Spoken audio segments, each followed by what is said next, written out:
Es el fósil de un pez, como pueden ver, preservado en la roca y partido justo al centro.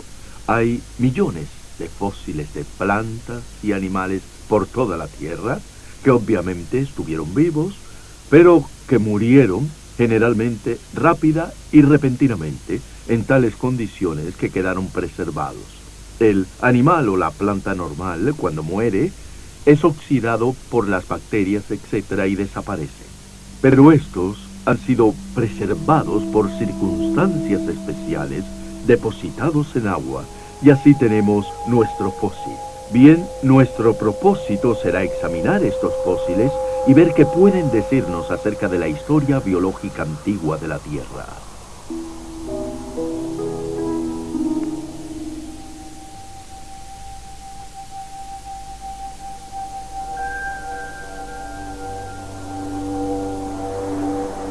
Orígenes. ¿Cómo se formó el mundo? Con el profesor Dr. A.E. Wilder Smith de las universidades de Oxford, Reading, Londres y Ginebra. Producido por Standard Media International, Hilversum, Holanda y Eden Films, Mesa, Arizona.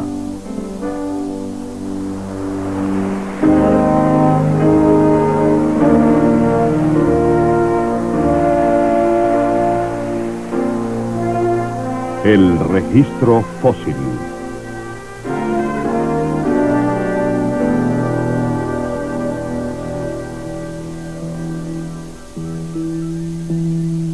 Nuestro mundo tiene muchos testigos mudos de eras olvidadas.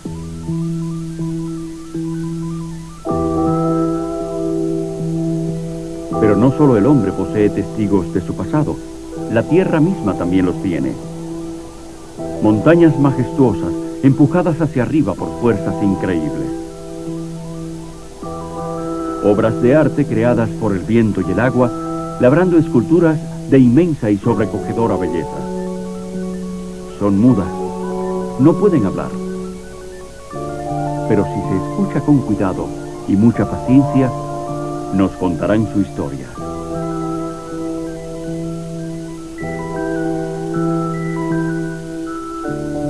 Como ladrillos bien colocados por un maestro albañil, las capas de la tierra se apilan, formando estructuras fantásticas que se elevan hacia el cielo. Y en estas capas yacen los mejores historiadores de todos. Miles, millones de ellos. Los fósiles. Residuos pétreos de plantas y animales que estuvieron vivos. Aquí hay fósiles de miles de dinosaurios enterrados en una gran fosa común, cubiertos casi inmediatamente por el fango y la arena, de modo que sus huesos no se descompusieron, sino que fueron fosilizados. Por sus restos, cuidadosamente separados de la roca que los rodea, podemos tener una idea de su inmensa fuerza y tamaño.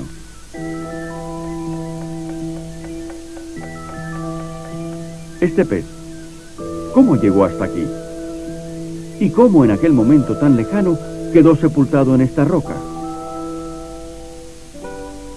Si usted tiene un acuario en su casa, probablemente ha experimentado esta triste historia. Uno de sus peces muere, flota hacia la superficie y entonces se descompone rápidamente. En la naturaleza, desde luego, hay otras maneras de morir. De una u otra forma, en muy poco tiempo no queda nada, a menos que suceda algo imprevisto.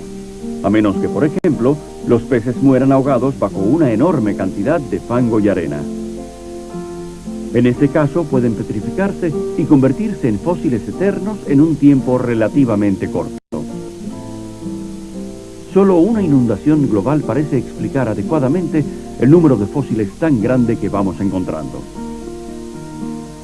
Los científicos han intentado introducir algún tipo de orden entre los millones de fósiles que se han encontrado. Y el orden al que han llegado es la llamada columna geológica. La primera capa o estrato que se sedimentó sobre la base rocosa cristalizada es la del precámbrico. Entonces se llega al Cámbrico cruzando el Triásico y después al Cuaternario y más reciente, donde están los restos fósiles del hombre. Bien, es muy importante determinar la edad de los fósiles que se van encontrando Y esto se hace por el método del índice fósil. Se ha encontrado, por ejemplo, cámbricos se encuentran típicamente las trilobitas. A los fósiles que son típicos se les llama entonces fósiles característicos y son datados o fechados por la posición que ocupan en la columna geológica. El problema es que no siempre o muy rara vez se encuentra una columna como esta, así que tenemos que hallar otra forma de datar la columna. ¿Cómo determinan los evolucionistas la edad de estos fósiles hechos de dura roca? ¿Qué método utilizan, por ejemplo, para datar estos huesos de dinosaurio? ¿Tienen realmente millones de años, como proclaman los evolucionistas? Es importante subrayar que no se ha comprobado que los restos de los dinosaurios tengan millones de años. Esto es solo parte de la teoría de la evolución. Si usted pregunta a un paleontólogo evolucionista la edad de un hueso de dinosaurio en particular, probablemente hará lo siguiente. Primero, tratará de determinar a qué criatura pertenece el hueso. Después, determinará en qué capa de roca estaba enterrado el fósil. Y buscará esa capa de roca en un libro de geología o en un diagrama. El paleontólogo le dirá que ese hueso tiene, por ejemplo, 100 millones de años. Le dirá que el hueso tiene esa edad porque la capa de rocas en la que estaba enterrado tiene 100 millones de años. Sin embargo, si le preguntamos al geólogo que escribió el libro de geología cómo averiguó la edad de esas rocas, probablemente nos responda que él estaba seguro que las rocas tenían al menos 100 millones de años porque había en ellas esta clase determinada de fósiles de dinosaurios. Así que lo que tenemos es lo siguiente. Se está datando al fósil por el estrato y se está datando el estrato por medio del fósil. Bien, esto es lo que se llama un razonamiento circular y no es, desde luego, el método lógico supremo.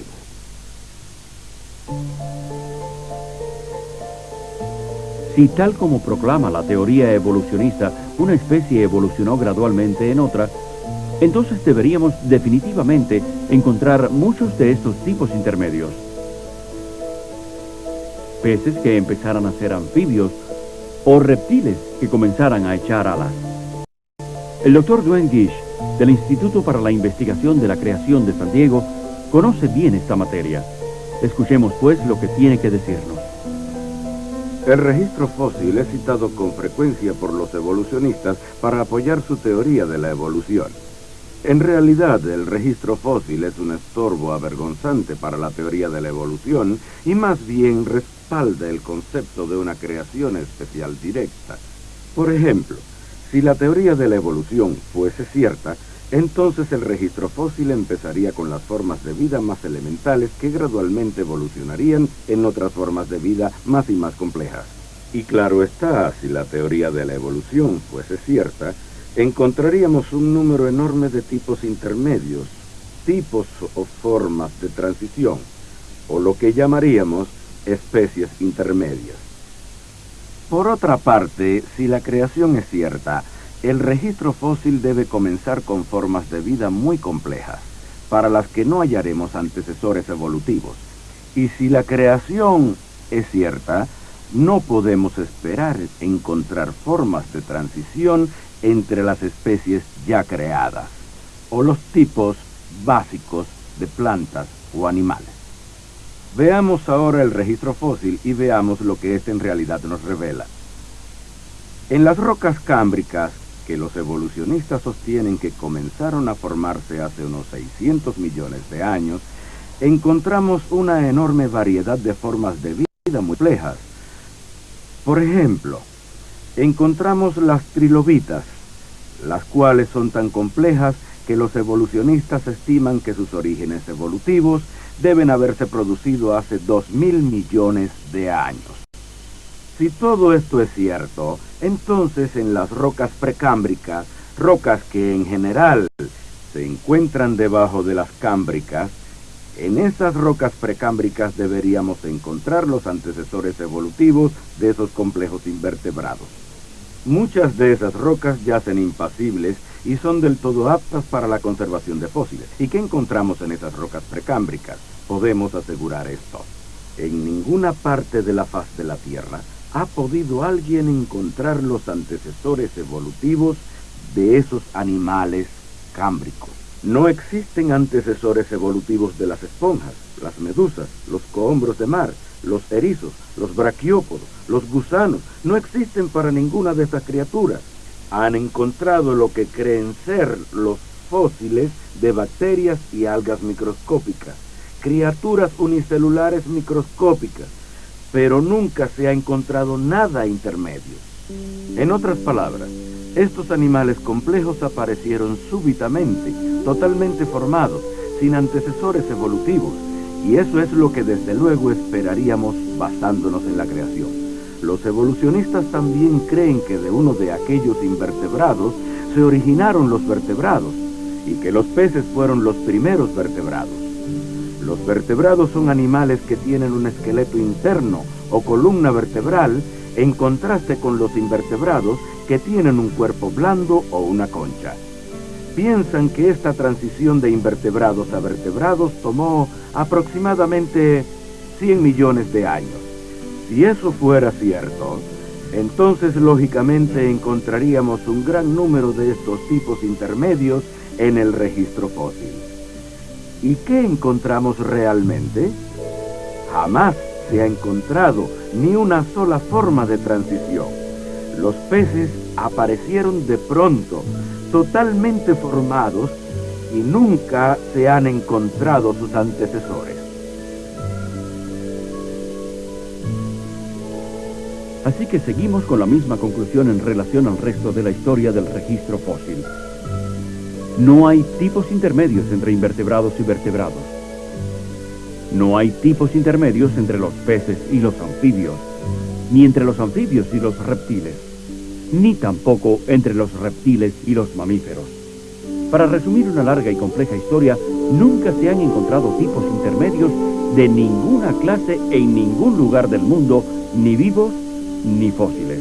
¿Será posible que nos los hayamos saltado o pasado desapercibidos? Observemos uno de los pasos más importantes, uno que no puede pasar desapercibido: el desarrollo del vuelo.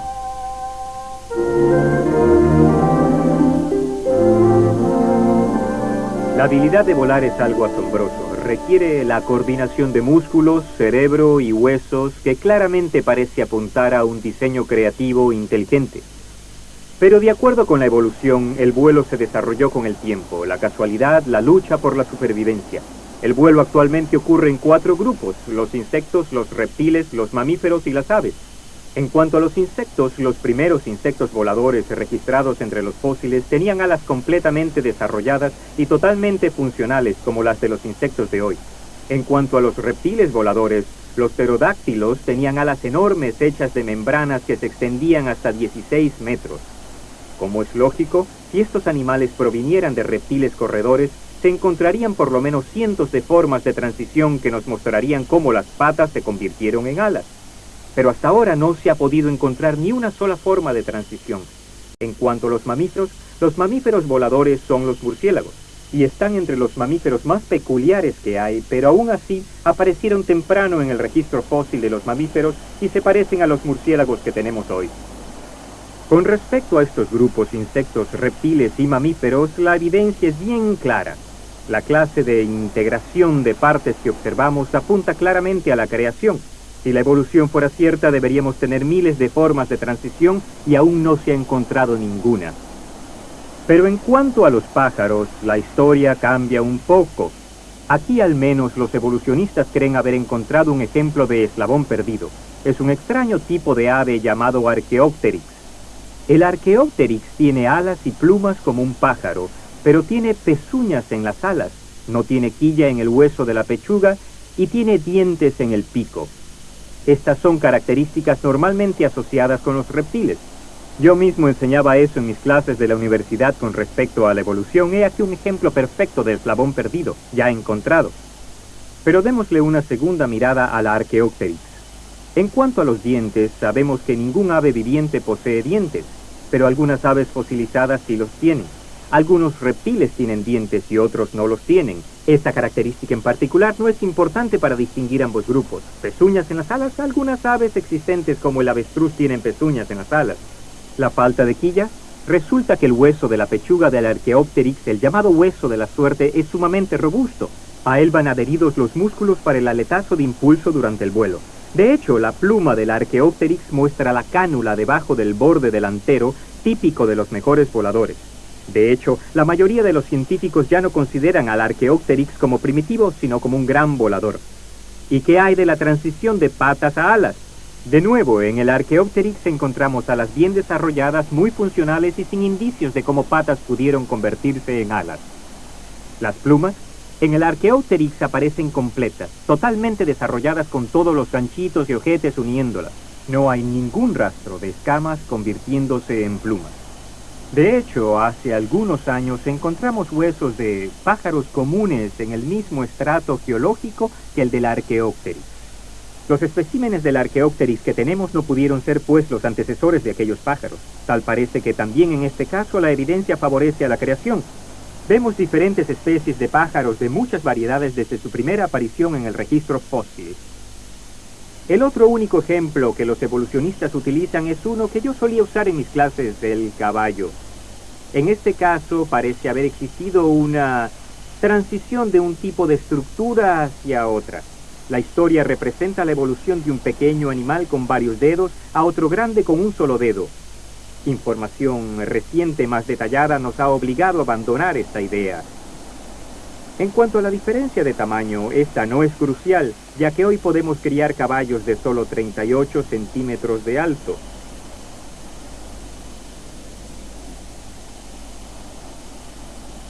¿Y qué hay del llamado caballo del alba? Ya sabemos que no se trata de un caballo, sino que es un tipo de tejón o damán al que los científicos llaman iracoide. El nombre oficial en realidad de este caballo del alba es Iracotherium. Es el antepasado, no de los caballos, sino de los tejones o damanes que aún habitan nuestra tierra. ¿Y dónde están las formas intermedias que nos muestran cómo se redujo el número de dedos? No las hay. Y nuevamente, en este caso, encontramos las supuestas formas intermedias enterradas en el mismo estrato geológico, lo que demuestra que vivieron al mismo tiempo y no pudieron ser antecesores unos de otros. Más bien parece la escena que podemos ver alrededor de una charca africana, donde animales de varios tamaños y formas, animales con pocos o varios dedos, viven juntos al mismo tiempo.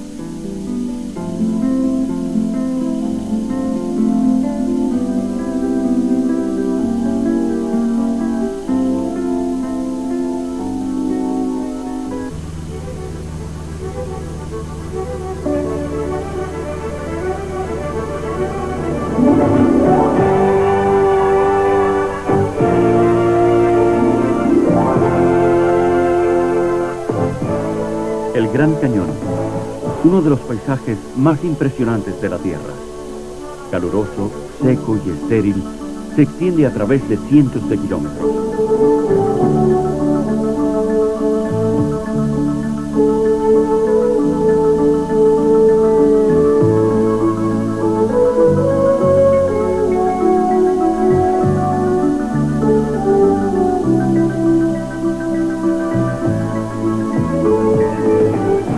Como las capas de un pastel, los distintos estratos yacen unos sobre otros.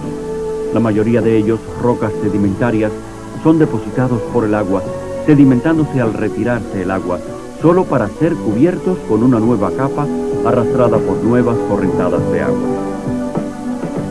El geólogo Dr. Art Chadwick de la Universidad de Loma Linda en California lleva muchos años en el cañón. Cuidadosamente examina las propiedades específicas de cada capa y de vez en cuando publica sus descubrimientos en revistas científicas de geología. Junto a su ayudante, mide el paisaje, y las características de las distintas capas cuentan su propia historia.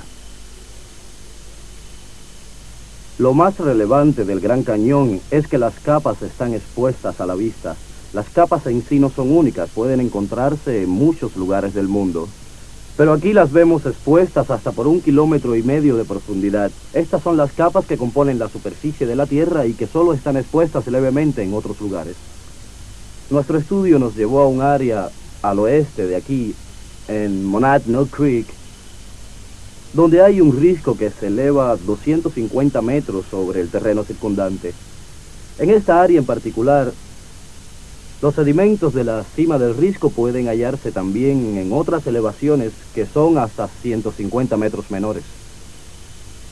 Esto sugiere que había al menos 150 a 180 metros de agua en el momento en que estas capas fueron depositadas. Puesto que estas capas requieren de mucha energía para sedimentarse, se tiene por consecuencia que el proceso tuvo que ser un proceso altamente energético. Esto choca con la teoría tradicional de cómo se formaron estas capas. De hecho, estas capas deben haber llegado aquí de forma rápida. Ello no quiere decir que toda la columna se acumulara en poco tiempo necesariamente. Pero es congruente con la idea de que una sola capa llegó hasta aquí casi instantáneamente por un proceso conocido como corrientes de turbidez o algo parecido a eso. Las corrientes de turbidez han sido reconocidas en los últimos 30 o 40 años como un proceso importante de sedimentación. Lo característico y singular es que ocurren rápidamente. El sedimento se deposita en áreas de hasta 250.000 kilómetros cuadrados. El sedimento se mueve por el suelo de 80 a 100 kilómetros por hora. Así que se acumula rápidamente una gran cantidad de sedimento en un área determinada. Esto ha cambiado toda nuestra teoría sobre el proceso por el que se depositaron estas capas aquí en el cañón.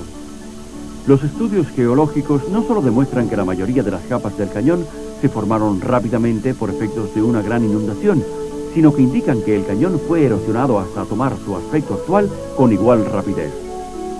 No fue la lenta erosión del río Colorado la que talló la mayor parte del cañón, proceso que hubiese requerido millones de años. El cañón parece haber tenido un origen mucho más catastrófico. Muchos creacionistas creen que la mayor parte de estas increíbles formaciones tuvieron lugar durante el espectacular cataclismo y como consecuencia del diluvio universal que tuvo lugar en tiempos de Noé.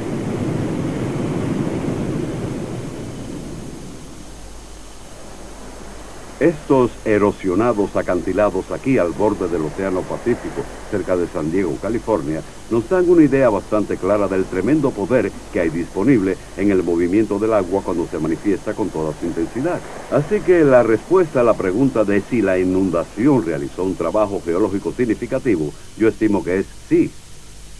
En cuanto a qué causó la inundación y por qué el agua cubrió a todo el mundo, quizás no sepamos la respuesta. La Biblia dice en la segunda epístola de Pedro, capítulo 3, que el mundo de entonces pereció anegado en las aguas.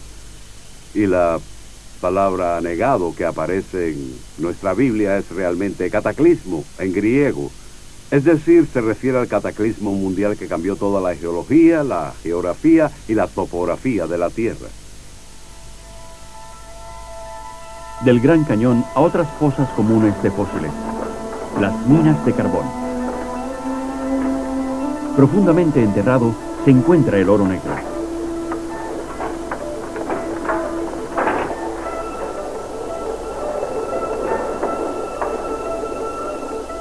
¿Qué es exactamente la hulla o carbón de piedra? Son los restos de masas enormes de material vegetal enterrado. En muchos lugares, el ingrediente principal fueron las cortezas de corcho de enormes árboles antiguos. Comprimidos y carbonizados, estos restos ennegrecidos han venido a constituir una valiosa fuente de energía.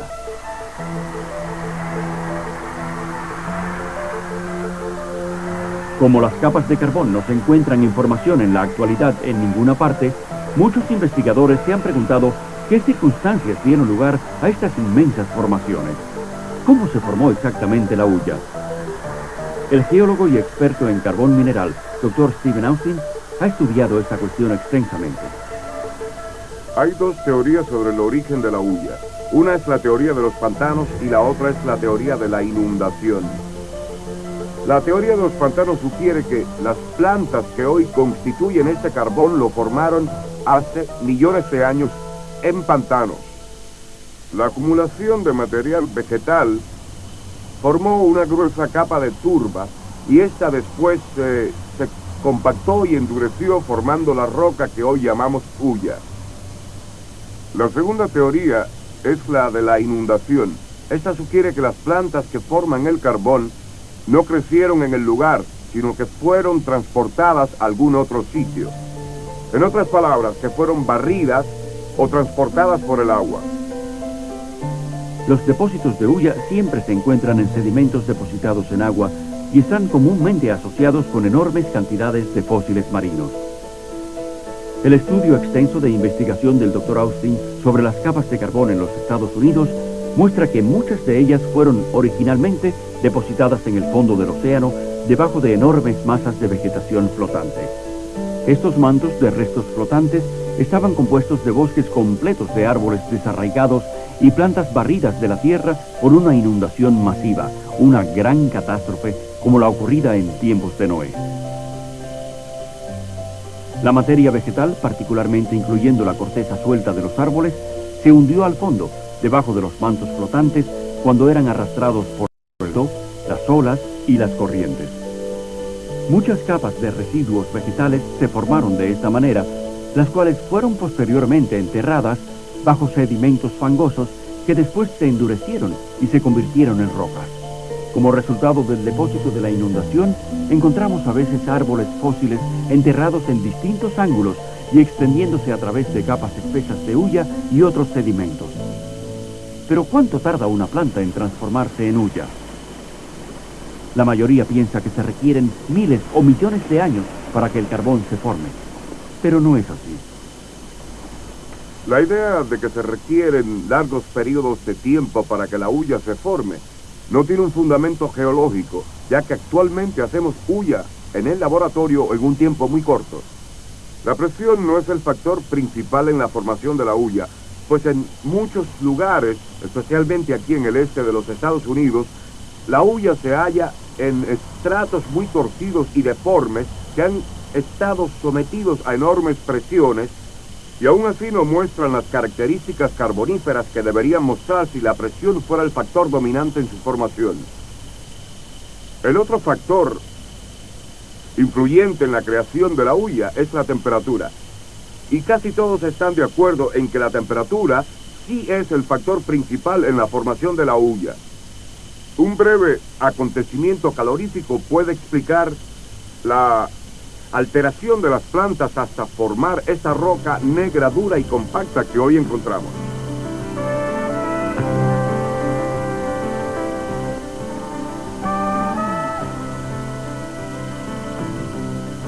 ¿Qué conclusiones podemos extraer de todos estos hechos? Durante nuestro viaje a través de la naturaleza en busca de la evidencia fósil, hemos encontrado evidencias con relación a los siguientes puntos. En primer lugar, es perfectamente factible y fácil que la hulla se haya formado a partir de montones de materia vegetal sometidos a altas presiones y temperaturas en cuestiones de minutos u horas de acuerdo con dichas presiones y temperaturas. O sea que los largos periodos de creación de las capas carboníferas no son necesarios. En segundo lugar, no se ha encontrado evidencia de formas de vida intermedias que deberían existir de acuerdo con la teoría de la evolución entre las distintas especies. Siendo esto así, no hay evidencia científica alguna en contra del postulado de una creación especial seguida de una catástrofe a nivel universal que produjera las fosas comunes de las que tenemos tanta evidencia hoy día. De ahí pues que la evidencia contra una creación especial no existe, pero existe contra la teoría de la evolución.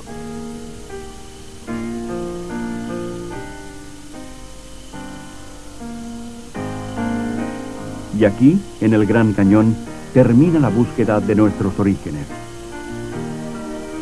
A medida que se pone el sol, el día se va en retirada y uno se pregunta si esta devastación impresionante que le ocurrió a una tierra tan bella, tan amorosamente creada por Dios, podría pasar de nuevo. La Biblia dice que ocurrirá. Esta tierra será juzgada no por agua, sino sino por fuego, y nuevamente a causa del pecado y la iniquidad del hombre. ¿Hay algún escape? La Biblia dice que quien quiera que ponga su vida en las manos del Hijo de Dios, Jesús, será salvo. A través de la gracia de Dios, usted puede tomar esa decisión ahora mismo y ser salvo para toda la eternidad. Y por favor, no se demore, porque nadie sabe ni el día ni la hora.